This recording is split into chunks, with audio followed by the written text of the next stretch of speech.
Hello बच्चों। Okay, previous lectures तक हमने क्या कवर कर लिया था? हमने इलेक्ट्रिक फोर्स को कवर कर लिया था। फोर्स बोले तो मतलब इसमें हमने कूलॉम्स लॉ को कवर कर लिया था, यानी दो चार्ज पार्टिकल के बीच में लगने वाले फोर्स को हम कैसे कैलकुलेट करते हैं, उसके अमाउंट को कैसे कैलकुलेट किया जाता है, उसका डायरेक्शन कैसे फाइंड आउट किया जाता है, उसका वेक्टर फॉर्म का नोटेशन हम कैसे लिखते हैं, ये सारी चीजें हमने कवर कर ली थी। यानी हमने पूरे के पूरे कूलॉम्स लॉ को कवर कर लिया था, उस पर कुछ रिलेटेड क्वेश्चंस भी कर लिए थे। इस समय हमें जो स्टार्ट करना है, आज का टॉपिक है हमारा, वो है इलेक्ट्रिक फील्ड।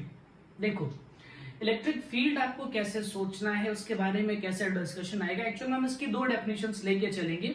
एक तो इसका पहले फिजिकल सिग्निफिकेंस अपने दिमाग में क्लियर होना चाहिए कि इसका फिजिकल मीनिंग क्या होता है।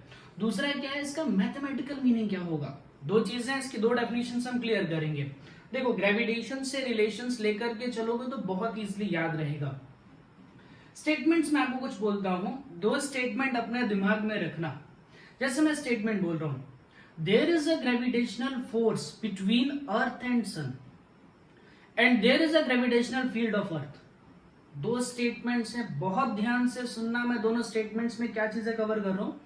There is a gravitational force between earth and sun, यानी कि जब मैं ग्रेविटेशनल फील्ड की बात कर रहा हूं तो यहां पर मुझे क्या क्या डिस्कशन में लेना पड़ रहा है। दो पार्टिकल्स आ रहे हैं, एक सन आ रहा है और दूसरा अर्थ आ रहा है। अब मैं कह रहा हूं there is a gravitational field of earth, यानी वहां पर सिर्फ किस पार्टिकल के बारे में बात हो रही है, अर्थ के बारे में। अब हम सन के बारे में कोई डिस्कशन नहीं कर रहे हैं। इसका मतलब जब हम फोर्स के बारे में बात करते हैं तो दो चीजों के बीच में फोर्स लगता है, लेकिन जब हम फील्ड के बारे में डिस्कशन करते हैं तो वहां पर सिर्फ एक चार्ज पार्टिकल या एक मास के बारे में हम डिस्कशन करेंगे। चलिए इसके एक डेफिनेशन को क्लियर समझने की कोशिश करते हैं। देखो क्या कहा गया था कि मान लो ये अर्थ है। पहले अपने दिमाग में एकदम जनरलाइज्ड चीज दिमाग में बैठाओ कि अर्थ का एक अपना ग्रेविटेशनल फील्ड होता है।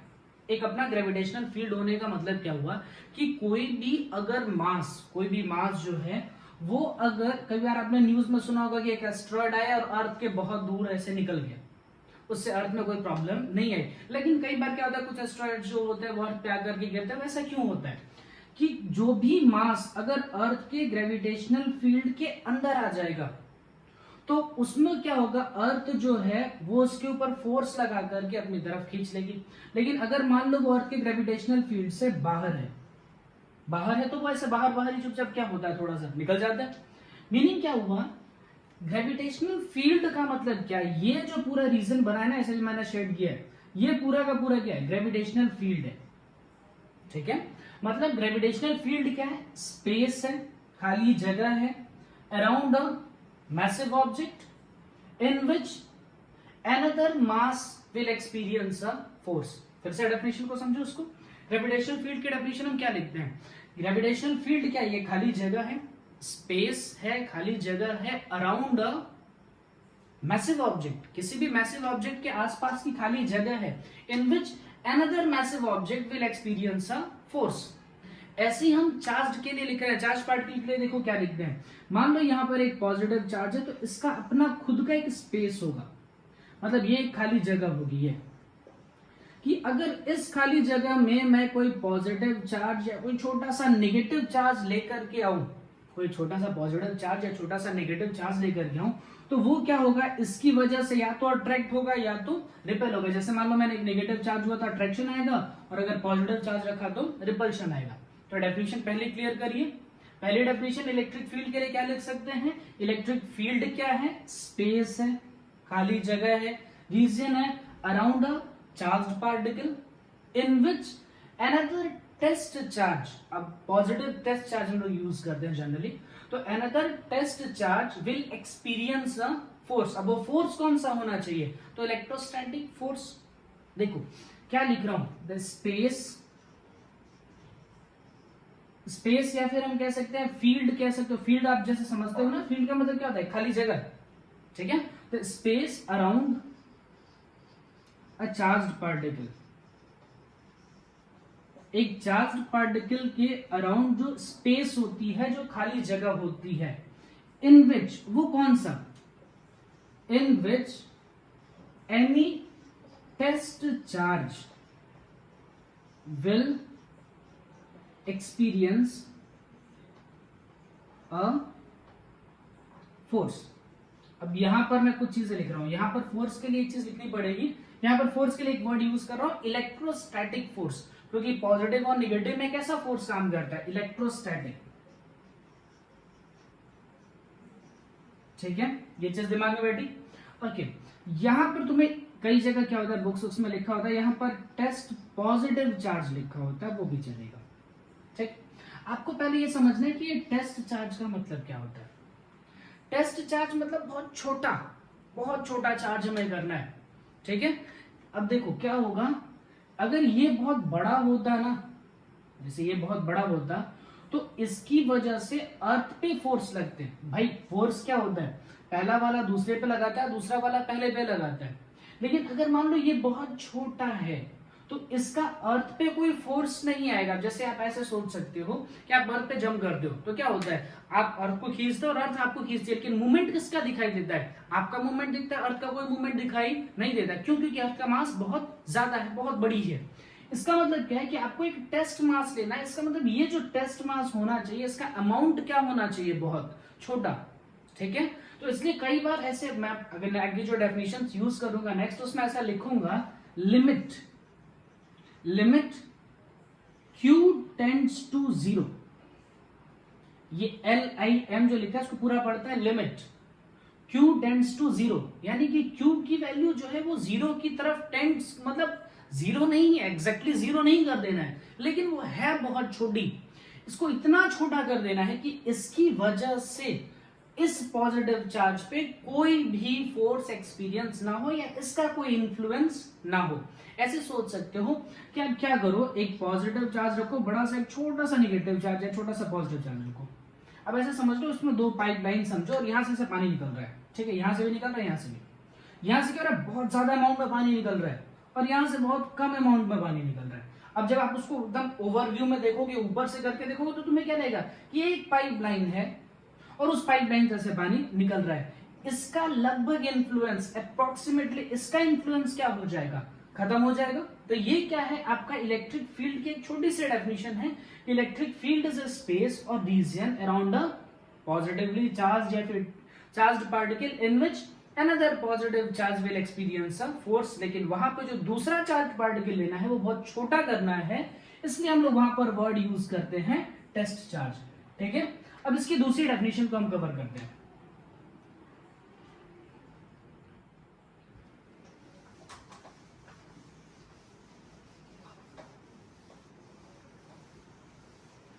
देखिए, आपने इलेक्ट्रिक फील्ड तो समझ लिया, अब आपको क्या समझना है कि चलो इलेक्ट्रिक फील्ड का मतलब तो हो गया खाली जगह। अब हमें जानना है इलेक्ट्रिक फील्ड इंटेंसिटी, या फिर आप कह सकते हो the magnitude of electric field. कई जगह आपको इलेक्ट्रिक फील्ड मेंशन किया होता है कि इलेक्ट्रिक फील्ड इज 10, कुछ वैल्यू दी गई होती है, एक्चुअल में वो होती है इलेक्ट्रिक फील्ड इंटेंसिटी। तो हमें अभी जो नेक्स्ट जानना है वो है इलेक्ट्रिक फील्ड इंटेंसिटी, यानी आप कह सकते हो इलेक्ट्रिक फील्ड की मैग्नीट्यूड, या फिर कह सकते हो उसका अमाउंट कितना होगा, उसकी न्यूमेरिकल वैल्यूज का क्या सिग्निफिकेंस आएगा, उसको जरा समझते हैं। तो देखो, इलेक्ट्रिक फील्ड इंटेंसिटी को कैसे डिफाइन करते हैं, कैसे लिखते हैं, देखिए उसके लिए लिखा जाता है electric field intensity is defined as force per unit test charge. ध्यान से सुनना, क्या लिख रहा हूं, इलेक्ट्रिक फील्ड इंटेंसिटी लिख रहा हूं, इलेक्ट्रिक फील्ड इंटेंसिटी के लिए लिख रहा हूं electric force per unit test charge. मतलब क्या हुआ कि मान लो यहां पर एक बड़ा सा पॉजिटिव चार्ज है, बहुत बड़ा सा पॉजिटिव चार्ज है, ठीक है, और यहां पर एक छोटा सा नन्ना सा मुन्ना सा पॉजिटिव चार्ज है Q0, जिसको हम कहेंगे टेस्ट चार्ज। छोटा है इसलिए क्या लिख रहे हैं, टेस्ट चार्ज। तो इलेक्ट्रिक फील्ड क्या होता है, इनके बीच में लगने वाला electrostatic force per unit test charge. अब इनके बीच में फोर्स कितना लगेगा, तो फोर्स क्या होगा बेटा, K Q0, मान लो ये डिस्टेंस है D, तो K Q0 divided by distance का स्क्वायर, ये हो गया इनके बीच का फोर्स। अब देखो यहां पर मैं वैल्यू डालता हूं तो फोर्स की जगह पे क्या हो गया, K Q0 divided by distance का स्क्वायर, और नीचे डिवाइड में Q0, ये कैंसिल आउट हो गया। क्या फॉर्मूला बना, के क्यू बाई डिस्टेंस का स्क्वायर, ये बनी इलेक्ट्रिक फील्ड। अब ध्यान से एक चीज को सुनना, इसमें एक, चलो मैंने ये सब चीजें लिख तो दी, बट इसमें क्या है, थोड़ा सा एक प्रॉब्लम है। वो प्रॉब्लम है इसकी सिर्फ आप कह सकते हो फिजिकल सिग्निफिकेंस को लेकर के, कि ये जो हमने इलेक्ट्रिक फील्ड निकाली है, इसमें सिर्फ ये बड़ा वाला क्यू दिख रहा है ना सर, ये है, यानी इसके लिए लिखोगे बेटा electric field due to positively charge particle, बड़ा वाला चार्ज क्यू। तो कई बार दिमाग में आता है ऐसा थोड़ी हो सकता है कि सिर्फ इसकी अपनी इलेक्ट्रिक फील्ड होगी, भाई इलेक्ट्रिक फील्ड तो इसकी भी होगी, ठीक है, लेकिन वहां पर क्या बोला जाता है बेटा, per unit test charge. Test charge होने का मतलब इसका जो अमाउंट है, इसकी जो वैल्यू है वो बहुत छोटी करनी पड़ेगी। और अभी कैसे छोटा करते हैं वो सिखाया आपको। छोटा लिखने के लिए यहाँ क्या लिखते हैं, limit q naught tends to 0, add कर दीजिए limit q naught tends to 0, ठीक है। ये हो गई इलेक्ट्रिक फील्ड की डेफिनेशन आपकी। इलेक्ट्रिक फील्ड क्या होता है, force per unit test charge. Test charge, just test charge की वैल्यू बहुत छोटी होनी चाहिए ताकि इसका कोई इंफ्लुएंस बड़े वाले चार्ज पर ना आए, इसलिए इसमें लिखा गया है force per unit test charge, जिसको हम डिफाइन कर रहे हैं इलेक्ट्रिक फील्ड इंटेंसिटी से, ठीक है। अब देखो इसके बारे में क्या क्या समझना है। ये तो आपका फॉर्मूला हो गया कि इलेक्ट्रिक फील्ड के लिए फॉर्मूला हम अब नेक्स्ट यही यूज करने वाले हैं, के क्यू बाई डिस्टेंस का स्क्वायर। जिसका इलेक्ट्रिक फील्ड निकालना होगा बेटा सिर्फ उसके चार्ज के बारे में सोचोगे, बाकी दूसरे किसी चार्ज के बारे में सोचना नहीं है, ठीक है। अब देखो क्या होगा इसमें, हम जो ये लिख रहे थे इलेक्ट्रिक फील्ड में, इलेक्ट्रिक फील्ड हमने लिखा force per unit charge particle, जिसमें हमने चार्ज पार्टिकल को बहुत छोटा किया है। फोर्स तो वेक्टर क्वांटिटी है, ठीक है, और ये चार्ज तो स्केलर क्वांटिटी है, मतलब वेक्टर को स्केलर से डिवाइड करोगे तो वेक्टर ही तो आएगा। यानी हम इलेक्ट्रिक फील्ड को ऐसे ही डील करेंगे जैसे वेक्टर्स को डील किया जाता है। यानी जैसे हमने फोर्स में क्वेश्चन सॉल्व किए थे ना, फोर्स में जैसे क्वेश्चन सॉल्व किए थे उसमें नेट फोर्स निकालने के लिए आप वेक्टर एडिशन करते थे, वैसे ही अगर इलेक्ट्रिक फील्ड के क्वेश्चंस आएंगे तो इलेक्ट्रिक फील्ड के क्वेश्चंस को भी आपको वेक्टर फॉर्म में ही सॉल्व करना पड़ेगा। जैसे इसमें भी वैसे ही सेम क्वेश्चन आ सकते हैं बेटा, कि मान लो यहाँ पर एक पॉजिटिव चार्ज है प्लस Q1, यहाँ पर एक पॉजिटिव चार्ज है प्लस Q2, मान लो ऐसा लिख दिए, ठीक है। अब यहां से एक पॉइंट है P, एक पॉइंट है P। अब ये डिस्टेंस है मान लो D1 और ये वाला डिस्टेंस है मान लो D2। अब मैं पूछूं कि बताओ P पॉइंट पे टोटल इलेक्ट्रिक फील्ड कितनी होगी, तो इसकी इलेक्ट्रिक फील्ड निकालोगे, इसकी इलेक्ट्रिक फील्ड निकालोगे, फिर दोनों को जोड़ना होगा। इसमें भी वैसे ही काम करते हैं, जैसे फोर्स के लिए सुपरपोजिशन प्रिंसिपल हमने यूज किया था ना, कि अगर 3-4 फोर्सेस एक जगह ही काम कर रहे हैं तो नेट फोर्स निकालने के लिए आप क्या करोगे, सभी को जोड़ दोगे। इसमें भी तो वैसे ही काम करना है। अगर यहाँ पर 2-3 चार्ज पार्टिकल हैं तो नेट जो इलेक्ट्रिक फील्ड आएगी उसके लिए क्या करना होगा, सारे फील्ड्स को जोड़ना पड़ेगा, लेकिन उसका एडिशन किस फॉर्म में लेना पड़ेगा आपको, वेक्टर फॉर्म में, ठीक है। चलिए इसके बाद हम आगे चलते हैं।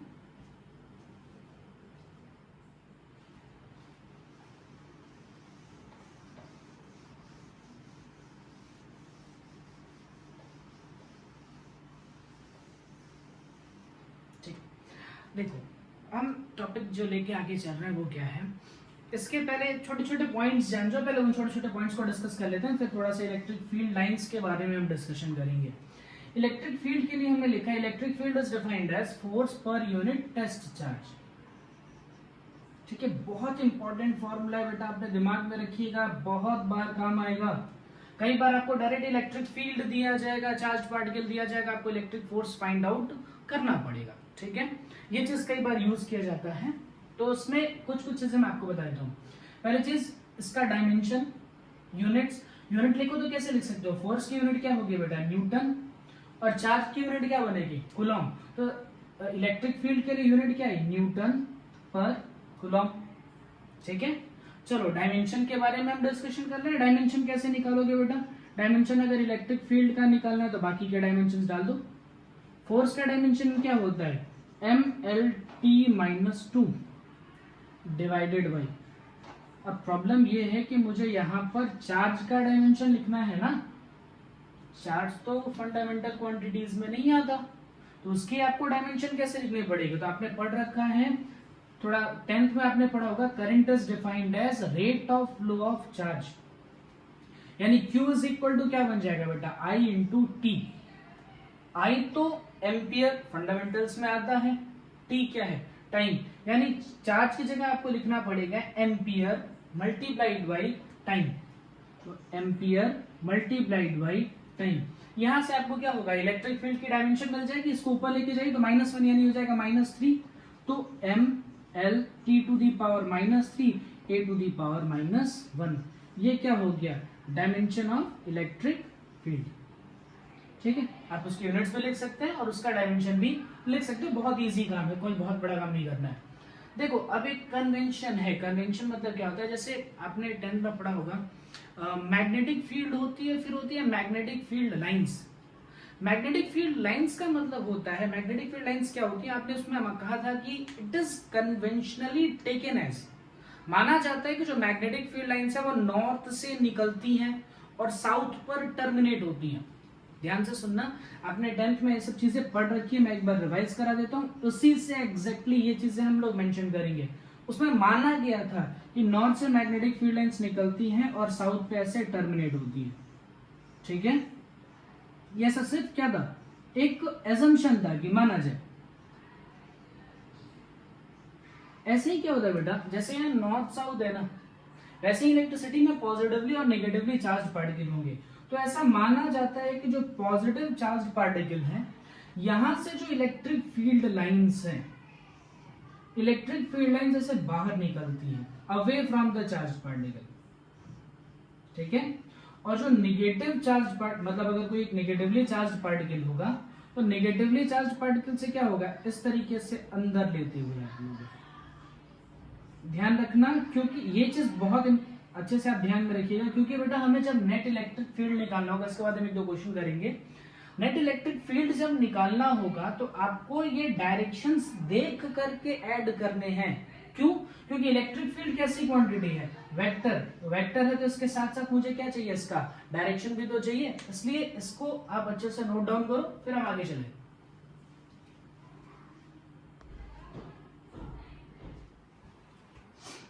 ठीक है, देखो इतना में समझ में आ गया था कि जो इलेक्ट्रिक फील्ड है वो पॉजिटिव चार्ज से जो है वो आउटवर्ड होती है और जो नेगेटिव चार्ज पार्टिकल होते हैं वहां से इनवर्ड होती है। यहां तक हमने सीख लिया था, ध्यान रखना ये चीज बहुत इंपॉर्टेंट है। इसके बिना आप इलेक्ट्रिक फील्ड की वजह से चार्ज का मोशन नहीं देख पाओगे। जैसे मैं आपको कुछ टॉपिक बताता हूँ, कई बार ऐसा होगा, एक क्वेश्चन देखिए, क्वेश्चन के फ्रेम में हम समझने की कोशिश करते हैं। एक सिंपल सा क्वेश्चन, इसको ऐसे सोच सकते हो कि मान लो कोई चार्ज पार्टिकल है, उसका कुछ वेट है, उसको इलेक्ट्रिक फील्ड से बैलेंस करना है। जैसे मैं क्वेश्चन लिख देता हूँ, उस क्वेश्चन को देखिए एक बार। देखो मान लो मैं ऐसा बोलूं कि यहां पर एक चार्ज पार्टिकल है, ठीक, ऊपर ऐसे पॉजिटिवली चार्ज एक प्लेट है, नीचे ऐसे निगेटिवली चार्ज प्लेट है। सपोज करो एक इलेक्ट्रॉन है, सपोज करो ऐसे एक इलेक्ट्रॉन सोचो, कह रहा है इस इलेक्ट्रॉन को बैलेंस करना है। ध्यान से सुनना, पॉजिटिव चार्ज से इलेक्ट्रिक फील्ड आउटवर्ड होती है, नेगेटिव चार्ज में इनवर्ड होती है। ये हुआ इलेक्ट्रिक फील्ड का डायरेक्शन, इसको ध्यान रखना। देखो इलेक्ट्रिक फील्ड कहां से निकल रही है, पॉजिटिव से निकल के कहां जा रही है, नेगेटिव की तरफ। अब इस इलेक्ट्रॉन के बारे में जरा सोचो, इस इलेक्ट्रॉन के बारे में सोचने का मतलब, ये इलेक्ट्रॉन किधर जाएगा, देखो नेगेटिव से तो इसका रिपल्शन होगा और पॉजिटिव की तरफ अट्रैक्ट होगा, मतलब ये वाला जो डायरेक्शन होगा, ये डायरेक्शन होगा मोशन ऑफ इलेक्ट्रॉन का। एक और जरा ऐसे ही सोचो, मान लो इस तरीके से एक प्लेट है जिसपे ऐसे पॉजिटिव चार्ज है, एक नीचे प्लेट है जिसपे ऐसे नेगेटिव चार्ज है, मान लो यहाँ पर एक पॉजिटिव चार्ज रखा है, ठीक है। तो इलेक्ट्रिक फील्ड का डायरेक्शन कहां पर आएगा, देखो पॉजिटिव से निकलता हुआ नेगेटिव की तरफ इनवर्ट। ध्यान से रखना, इलेक्ट्रिक फील्ड पॉजिटिव चार्ज से बाहर निकलती हैं और नेगेटिव चार्ज पे इनवर्ट होती हैं। इलेक्ट्रिक फील्ड लाइन ऐसे हम लोग रिप्रेजेंट करते हैं। अब देखो ये पॉजिटिव चार्ज कहां जाना चाहेगा, इस तरीके से, ये क्या हो गया, डायरेक्शन ऑफ मोशन। इसका मीनिंग क्या हुआ कि अगर मान लो मैं इलेक्ट्रिक फील्ड ऐसे ड्रॉ कर दूं, ठीक है, ऐसे ड्रॉ कर दूं और बोल दूं कि यहाँ पर एक इलेक्ट्रॉन रखा है, यहाँ पर एक प्रोटॉन रखा है, कौन किस साइड जाएगा। अब देखो इसका मोशन कैसे होगा, जिस साइड इलेक्ट्रिक फील्ड होती है उसके अपोजिट डायरेक्शन में कौन जाते हैं, इलेक्ट्रॉन, और जिस साइड इलेक्ट्रिक फील्ड होती है उसी डायरेक्शन में पॉजिटिव चार्ज का मोशन आता है। मतलब ये जो प्रोटॉन होगा वो इस साइड मूव करेगा और जो इलेक्ट्रॉन है वो इस साइड मूव करेगा। अगर मान लीजिए आपको ये याद करने में दिक्कत हो रही है तो उसकी भी एक ट्रिक है, क्या कह सकते हो, जैसे अब ये इलेक्ट्रिक फील्ड ऐसे जा रही है ना, तो मान लो यहाँ पर पॉजिटिव प्लेट रही होगी तभी तो यहाँ से बाहर निकल रही है, और यहाँ पर क्या मान लो नेगेटिव प्लेट रही होगी तो वहां से इन्वर्ट हो रही है। तो ये तुम्हारी इलेक्ट्रिक फील्ड का डायरेक्शन हो गया और इस डायरेक्शन की वजह से ये तुम्हारे इलेक्ट्रॉन्स का मोशन हो गया। ये बहुत ध्यान से रखना है इसको। काम कैसे आता है देखो, जैसे मान लो मैं ऐसे बोलूं, हमें क्या करना है, मान लो क्वेश्चन ऐसा बोल दूं कि we have to balance an electron. एक इलेक्ट्रॉन को मुझे बैलेंस करना है अगेंस्ट ग्रेविटी। ग्रेविटी के अगेंस्ट में मुझे बैलेंस करना है। Find magnitude and direction of applied electric field. सोचो अब इसको, we have to balance an electron against gravity. मतलब अगर एक इलेक्ट्रॉन को ऐसे सोचो, कुछ पूरा ग्रेविटी का रीजन है, उसमें हम इलेक्ट्रॉन को छोड़ देते हो, इलेक्ट्रॉन के पास अपना मास होता है, मास की वजह से वो कहां जाना चाहेगा, नीचे, नीचे गिरेगा mg की वजह से।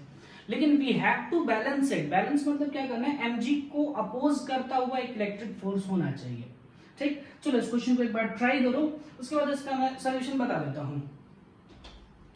चलो चलो ट्राई करो, फटाफट करो, जल्दी जल्दी, बहुत इजी क्वेश्चन है, सॉल्यूशन एक लाइन में आ जाएगा।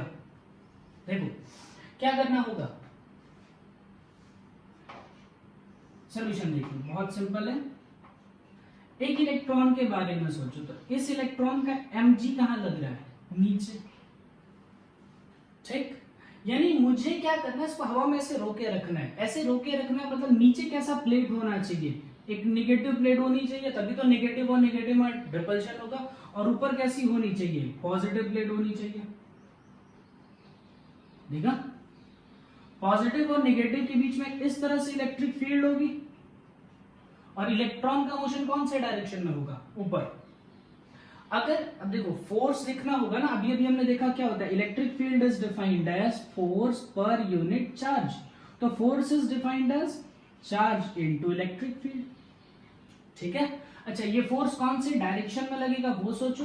तो इलेक्ट्रॉन्स को मैं कहां पुश कर रहा हूं, भाई mg नीचे खींच रही है, लेकिन इलेक्ट्रिक फील्ड उसको कहां धक्का दे रही है, ऊपर। तो ऊपर के डायरेक्शन में इलेक्ट्रिक फील्ड को हमने लिखा f, उसकी जो मैग्नीट्यूड लिख रही है बस का। तो f इज इक्वल टू क्या कर देना है, mg लिख दो। f इज इक्वल टू क्या हो जाए, अगर mg हो जाए, ऐसी कंडीशन बन जाए, तो इलेक्ट्रॉन्स का कहीं मोशन नहीं आएगा। f की जगह क्या डाल दोगे, q into E is equal to m into g. तो यहां से आपको इलेक्ट्रिक फील्ड मिल गई, कितना मिला, mg डिवाइडेड बाई q। सबकी वैल्यू जानते हो, मास ऑफ इलेक्ट्रॉन जानते हो, चार्ज ऑफ इलेक्ट्रॉन जानते हो, g की वैल्यू हम ऑलरेडी जानते ही हैं। ठीक है, वैल्यूज आ जाएंगी। ध्यान क्या रखना, हमारा इलेक्ट्रिक फील्ड का डायरेक्शन कौन सा रहा, डायरेक्शन कैसा रहा बेटा, डाउनवर्ड। ठीक है, और उसकी मैग्नीट्यूड ये निकल के आ गई। तो इलेक्ट्रिक फील्ड का जो डायरेक्शन है वो जानना बहुत जरूरी है। ऐसे क्वेश्चंस रहेंगे हमारे पास। जैसे मान लो मैं एक क्वेश्चन और ऐसा कराता हूं, मान लो देखो, सपोज करो मैं ऐसा बोलूं कि यहां पर एक m मास का ऑब्जेक्ट लटका है जिसके ऊपर चार्ज है q। m मास का हमने ऑब्जेक्ट लटका रखा है जिसपे चार्ज है q, और कह रहा है कि ये है इलेक्ट्रिक फील्ड का डायरेक्शन। ठीक है, ये इलेक्ट्रिक फील्ड का डायरेक्शन है। मान लीजिए चार्ज प्लस q है। ठीक है, प्लस q का चार्ज हमने मान लिया। मतलब हमें कैसे सोचना पड़ेगा कि यहां पर जरूर ऐसे पॉजिटिव प्लेट रही होगी और यहां पर कैसी रही होगी, ऐसे नेगेटिव प्लेट रही होगी। देखो इलेक्ट्रिक फील्ड पॉजिटिव से निकल के कहां जा रही है, नेगेटिव में, यही तो उसका डायरेक्शन होता है ना। तो हमने ये कर लिया। देखो इसका मतलब क्या होगा, ये पॉजिटिव चार्ज इस पॉजिटिव चार्ज से रिपेल होगा। रिपेल होने का मतलब ये ऐसा सीधा नहीं रह सकता, सीधा होने की बजाय ये कुछ ऐसा हो जाएगा। ठीक है। मान लीजिए मैं आपसे पूछ लूं बेटा बताओ ये एंगल कितना होगा, सपोज करो, ठीक है। तो mg का फोर्स कहां लगेगा, नीचे, और ये इलेक्ट्रिसिटी का जो इलेक्ट्रोस्टैटिक फोर्स है ये तो ऐसे लगेगा इलेक्ट्रोस्टैटिक फोर्स। अच्छा फोर्स कैसे लिखोगे, तो फोर्स इज इक्वल टू क्या लिखोगे बेटा, Q इंटू ई, यानी फोर्स की जगह यहां पर मैंने क्या लिख दिया, Q इंटू ई, ठीक है। बस ये बन गया थीटा, अब तो काम खत्म। यहाँ टेंशन बेटा, ये ऊपर कितना हो गया t cos थीटा, इधर रिजॉल्व करो ये कितना हो गया t sin थीटा, लिख डालो, क्या लिखोगे t sin theta is equal to q into E, और t cos theta is equal to m into g, divide कर दीजिए, यानी tan theta is equal to क्या निकल के आया, QE डिवाइडेड बाई mg, है ना इजी सा क्वेश्चन एकदम। इसको ट्राई करो, ऐसे क्वेश्चन ही हमें करने हैं, ठीक है। इसे नोट कीजिए, फिर हम अच्छे क्वेश्चंस पे आते हैं। चलो तो लिख ही लिया होगा, ये सेकंड टाइप का क्वेश्चन था, ऐसे भी हो सकते हैं, बहुत बड़ा काम नहीं है, बहुत छोटा सा क्वेश्चन था, सॉल्व हो जाता। चलो नेक्स्ट पे आते हैं। इक्विलिब्रियम की कंडीशंस में आपको काफी प्रॉब्लम हो रही है, वो मैं एक दो क्वेश्चन ऐसे करा देता हूँ। सपोज करूं यहां पर एक चार्ज रखा है +5 into 10 to the power -19 coulomb का, ठीक। यहां पर एक चार्ज रखा है 19 मतलब -9 कर लो, ठीक है। यहां कर लो +20 into 10 to the power -9 coulomb का। इनके बीच का सेपरेशन मान लीजिए 2 मीटर। देखो ध्यान से सुनना, ये पॉजिटिव चार्ज है, इसकी वजह से इलेक्ट्रिक फील्ड आउटवर्ड बाहर निकलती हुई ऐसे, ठीक। इसकी वजह से इलेक्ट्रिक फील्ड ऐसे निकलती हुई, मतलब इसका इलेक्ट्रिक फील्ड लिख रहा हूं E1 और इसका वाला इलेक्ट्रिक फील्ड लिख रहा हूं E2। तो बीच में कहीं ऐसा आएगा ना बेटा, देखो दोनों E1 E2 एक दूसरे को क्या कर रहे हैं, अपोज कर रहे हैं, तो बीच में एक ऐसा पॉइंट आएगा जहां पर E1 और E2 एक दूसरे को क्या कर ले, बैलेंस करके कैंसिल आउट कर ले। उसको कई जगह लिखा जाता है इक्विलिब्रियम या नल पॉइंट, ऐसा भी लिखा जाता है। तो कह रहा है बताओ find position of null point. Null point मतलब where net electric field is 0। एक नल पॉइंट बताओ कहां से होगा, फ्रॉम, अच्छा वो मेजर कहां से करना है, +5 से मेजर करना है, +20 से ऐसे दे दिया जाता है। तो from +20 into 10 to the power -9 coulomb charge, मतलब देखो इसका क्या, find position of null point, एक ऐसा पोजीशन फाइंड करो जहां पर नेट इलेक्ट्रिक फील्ड कितनी हो जाए, 0। लेकिन वो डिस्टेंस कहां से मेजर करनी है, तो +20 वाले से मेजर करनी है, बहुत इजी, ध्यान से सुनना। इसका चार्ज हो गया +20 इंटू 10 टू दी पावर -9। मान लीजिए यहां से x डिस्टेंस पर एक पॉइंट है P, और ये है हमारा नल पॉइंट। तो ये बची हुई डिस्टेंस कितनी होगी बेटा, ये पूरा 2 था, ये x माना तो कितना हो जाएगा 2 - x मीटर में है। ये कितना हो गया बेटा 5 इंटू 10 टू दी पावर -9। चल ये हमारा एक पॉजिटिव चार्ज, ये हमारा एक पॉजिटिव चार्ज, बीच में नल पॉइंट। इससे इलेक्ट्रिक फील्ड ऐसे, इसकी इलेक्ट्रिक फील्ड ऐसे, इसके वाली इलेक्ट्रिक फील्ड लिखो E1, इसकी इलेक्ट्रिक फील्ड लिखो E2, इसके लिए लिखो E1 लिखो। इलेक्ट्रिक फील्ड का फॉर्मूला क्या है, KQ/R। फोर्स के लिए क्या होता है बेटा, KQ1 Q2/R²। इलेक्ट्रिक फील्ड के लिए क्या होगा, KQ/R²। तो फटाफट लिख डालो, K Q की जगह क्या हो जाएगा 5 into 10 to the power -9 divided by R का स्क्वायर, यानी 2 - x का स्क्वायर। E2 लिखो, इसकी वजह से इलेक्ट्रिक फील्ड तो क्या लिखोगे KQ1 यानी कि 20 into 10 to the power -9 divided by R², यानी x का स्क्वायर। अब दोनों इलेक्ट्रिक फील्ड एक दूसरे के अपोज में है, बस क्या होना चाहिए, दोनों की वैल्यू अगर बराबर हो जाए तो नेट इलेक्ट्रिक फील्ड कितना हो जाएगा, 0। भाई इलेक्ट्रिक फील्ड कैसी क्वांटिटी है, वेक्टर क्वांटिटी है, तो इसका एडिशन कौन से फॉर्म में होना चाहिए, वैसा वेक्टर फॉर्म में होना चाहिए ना। मतलब अगर इस वाले इलेक्ट्रिक फील्ड को आप पॉजिटिव लोगे तो इसको नेगेटिव लोगे, रख दो दोनों इलेक्ट्रिक फील्ड आपस में इक्वल रख दीजिए। If E1 is equal to E2, तो नेट इलेक्ट्रिक फील्ड कितना आ गया, इस पॉइंट पे नेट इलेक्ट्रिक फील्ड कितना होगा 0, उसी को हम क्या कहेंगे नल पॉइंट। तो फटाफट लिखो, देखो क्या होगा, K कट जाएगा, 10 टू दी पावर -9 भी कट जाएगा, क्या बचेगा 5 डिवाइडेड बाई 2 - x का square is equal to 20 divided by x², ये हो गया 4। पूरे को स्क्वायर रूट में लो, तो 1/2 - x is equal to 2/x। Cross multiply, तो x is equal to 4 minus 2x, इसको इधर ले लो भाई, x इज इक्वल टू कितना आ गया 4/3 मीटर। ठीक है क्या, समझ में आए? यानी यहां से देखो 4/3 मीटर पे होगा, तो यहां से कितने पे होगा 1/3। समझ गए? ऐसे क्वेश्चन आपसे पूछे जा सकते हैं। चलो एक दो क्वेश्चन और ऐसा प्रैक्टिस करते हैं, फिर कर आगे बढ़ते हैं।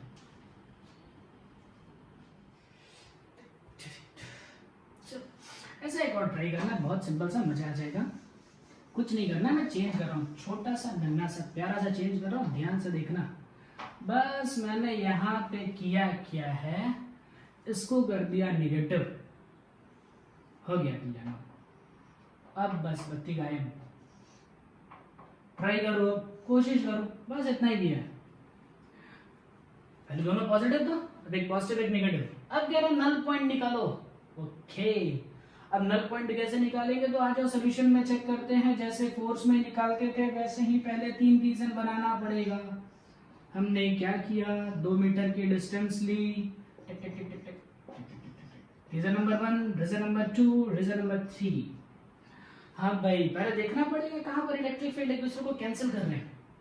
देखो पॉजिटिव की वजह से लिख रहा हूँ, पॉजिटिव वाला बोलेगा चल धक्का मारता है, पॉजिटिव से हमेशा कैसा बेटा आउटवर्ड, तो इस साइड देखो, इस पॉजिटिव की वजह से आउटवर्ड, इसका इलेक्ट्रिक फील्ड लिखना E1 और इसका इलेक्ट्रिक फील्ड लिखना E2। नेगेटिव वाला बोलेगा आजा भाई, नेगेटिव से कैसा है इनवर्ड, पॉजिटिव से कैसा है आउटवर्ड, पॉजिटिव धक्का मारेगा नेगेटिव खींचेगा, तो E1 वाला ऐसे, E2 वाला ऐसे, यहां पर कैंसिल हो सकता है। ओके चलो सेकंड रीजन में आ जाओ, E2 वाला ये कहेगा मेरी तरफ आ जाओ, E1 चलो दूर हट जाओ भाई, पॉजिटिव से अवे नेगेटिव से इनवर्ड, मतलब यहां पे आपको नल पॉइंट अब बीच में नहीं मिलेगी।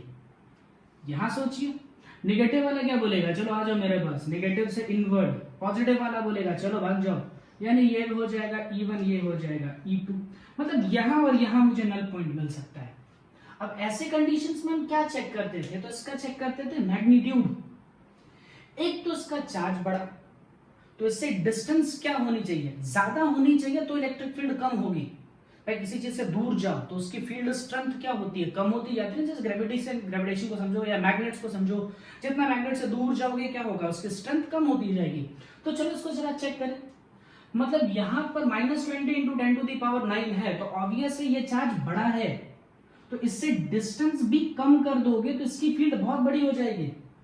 मतलब इस रीजन में आपको कहीं बैलेंस पॉइंट नहीं मिलेगा, इस रीजन में भी बैलेंस पॉइंट नहीं मिलेगा, मिलेगा यहाँ पे।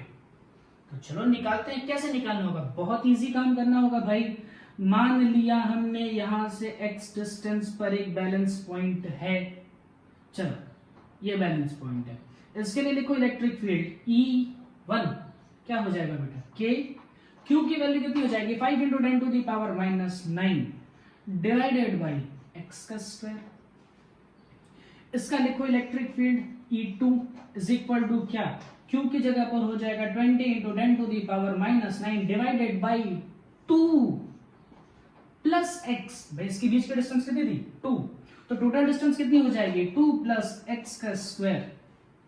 नल पॉइंट के लिए क्या चाहिए, E1 E2 बराबर होने चाहिए। जैसे इक्वल रखोगे क्या कट जाएगा, 10⁻⁹ कट जाएगा, बचेगा क्या, अगर मैंने लिखा E1 is equal to E2 तो क्या मिलेगा भाई, यहां पर बचेगा 5/x² और यहां बचेगा 20/2 प्लस x का होल स्क्वायर, टिंग टिंग टिंग, स्क्वायर रूट ले लो, बचेगा 2, तो 1/x² is equal to 1/x is equal to 2 divided by 2 plus x।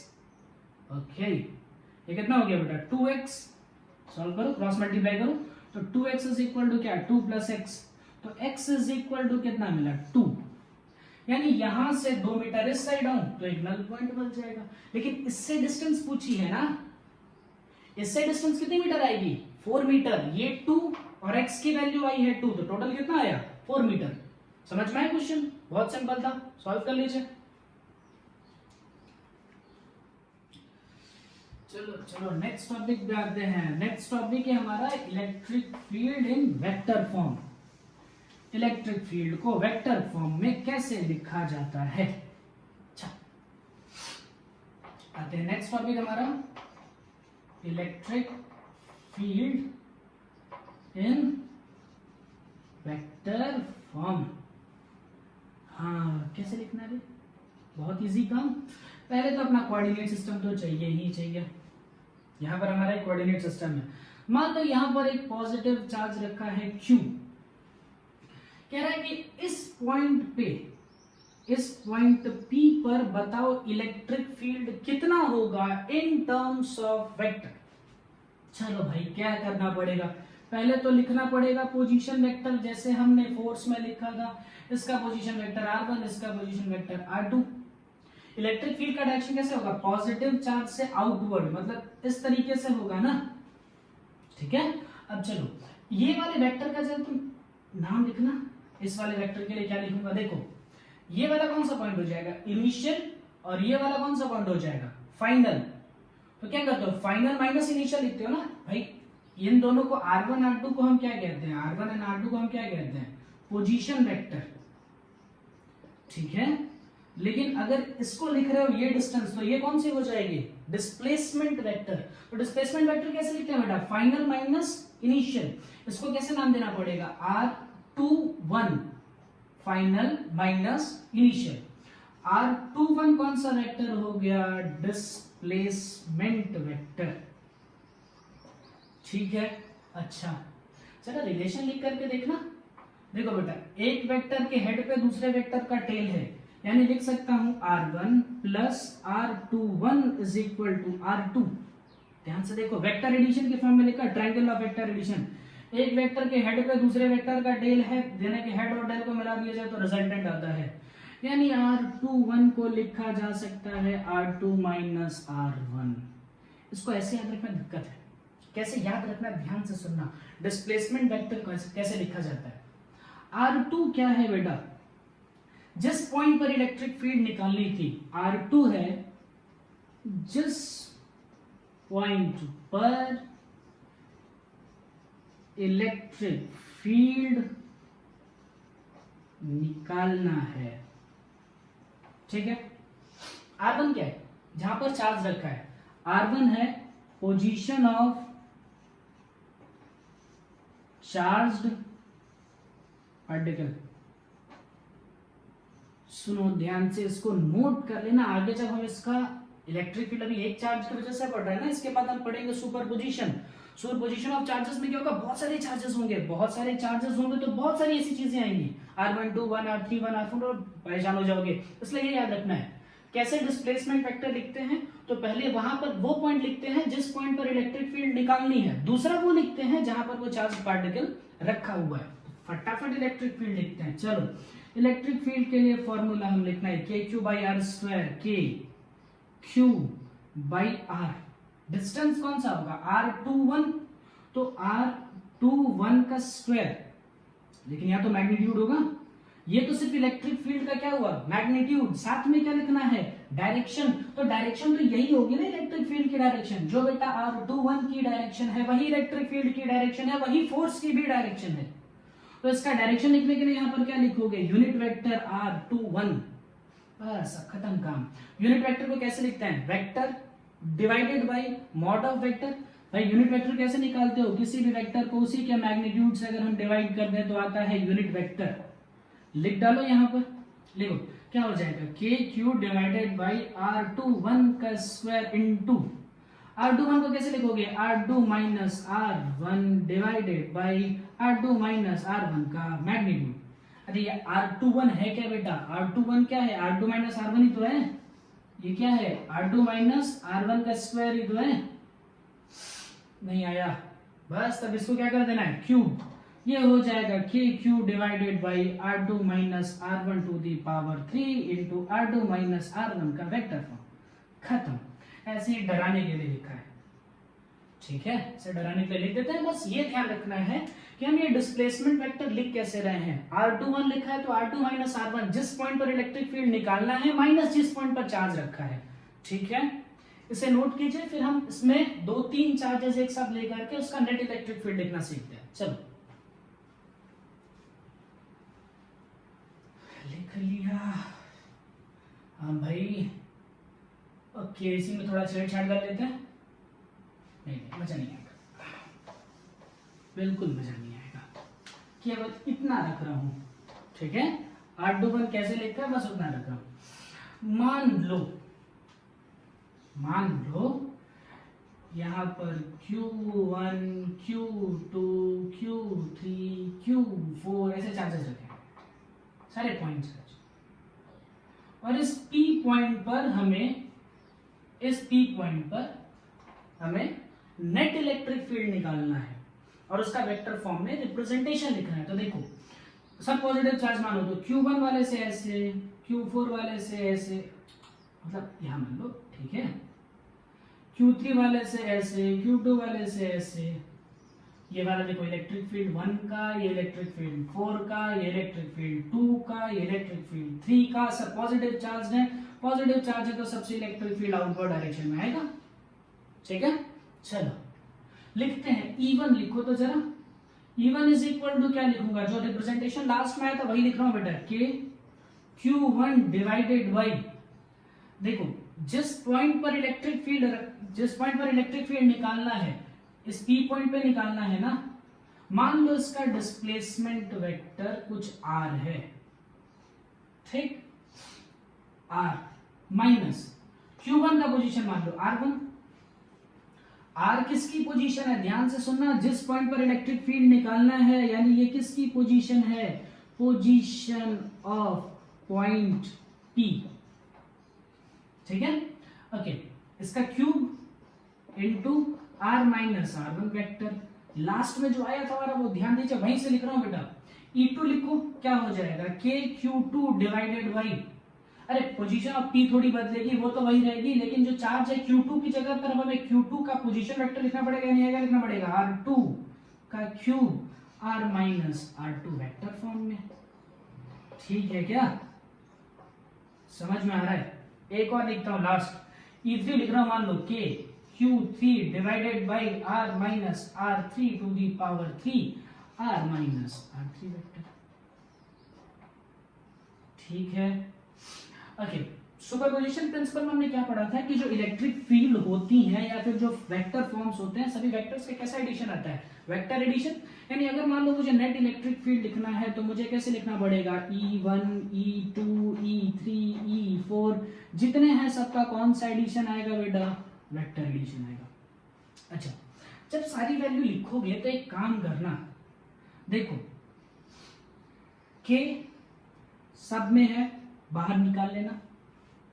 अब देखो यहां पर क्या है, Q1 Q2 Q3 ऐसे ही आएगा, Q4 Q5 Q6, मैं लिख रहा हूं Qn, भाई ये सब जोड़ रहे हो ना, इसलिए यहां पर ऐसा साइन बनाता हूं सिग्मा का, और n की वैल्यू कहां से स्टार्ट करनी है, 1 से लेकर के n तक कहीं तक जाना है। अब यहां पर क्या है, R minus R1 R minus R2 R minus R3, तो यहां लिख रहा हूं R minus Rn to the power 3। देखो ये तो नहीं बदल रहा है ना, ये तो R ही है, बदल कौन सा रहा है, R1 R2 R3 बदल रहा है, तो उसकी जगह पे हमने क्या लिख दिया, Rn। अब ये लिखो R minus R1 R minus R2 R minus R3, यानी लिख रहा हूं R माइनस Rn। ये हो गया आपका net electric field vector form में। थोड़ा डराना है लेकिन करना पड़ेगा, ठीक है। चलो इसे नोट कर लो।